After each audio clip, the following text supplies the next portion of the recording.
The smile was on the lips of Constantius at that very moment.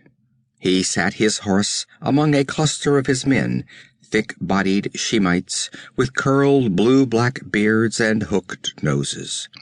The low swinging sun struck glints from their peaked helmets and the silvered scales of their corselets.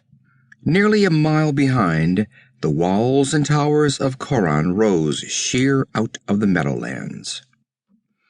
By the side of the caravan road, a heavy cross had been planted, and on this grim tree a man hung, nailed there by iron spikes through his hands and feet. Naked but for a loincloth, the man was almost a giant in stature, and his muscles stood out in thick corded ridges on limbs and body, which the sun had long ago burned brown. The perspiration of agony beaded his face and his mighty breast, but from under the tangled black mane that fell over his low, broad forehead, his blue eyes blazed with an unquenched fire. Blood oozed sluggishly from the lacerations in his hands and feet. Constantius saluted him mockingly. "I am sorry, Captain," he said, "that I cannot remain to ease your last hours, but I have duties to perform in yonder city. I must not keep your delicious queen waiting." He laughed softly. "So I leave you to your own device, and those beauties." He pointed meaningly at the black shadows which swept incessantly back and forth high above. "Were it not for them, I imagine that a powerful brute like yourself should live on the cross for days. Do not cherish any illusions of rescue because I am leaving you unguarded. I have had it proclaimed that anyone seeking to take your body, living or dead, from the cross will be flayed alive, together with all the members of his family, in the public square.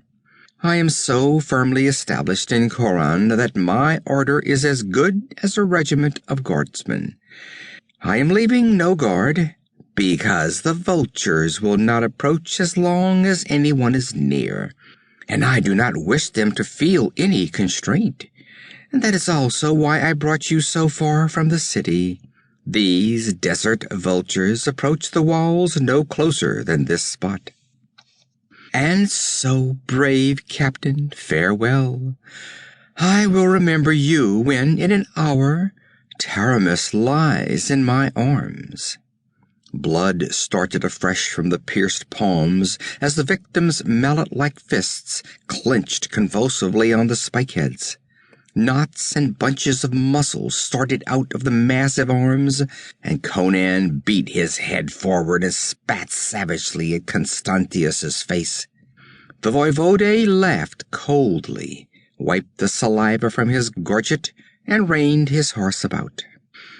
"Remember me when the vultures are tearing at your living flesh," he called mockingly. "The desert scavengers are a particularly voracious breed. I have seen men hang for hours on a cross, eyeless, earless, and scalpless, before the sharp beaks had eaten their way into their vitals." Without a backward glance, he rode toward the city, a supple, erect figure, gleaming in his burnished armor, his stolid, bearded henchman jogging beside him. A faint rising of dust from the worn trail marked their passing.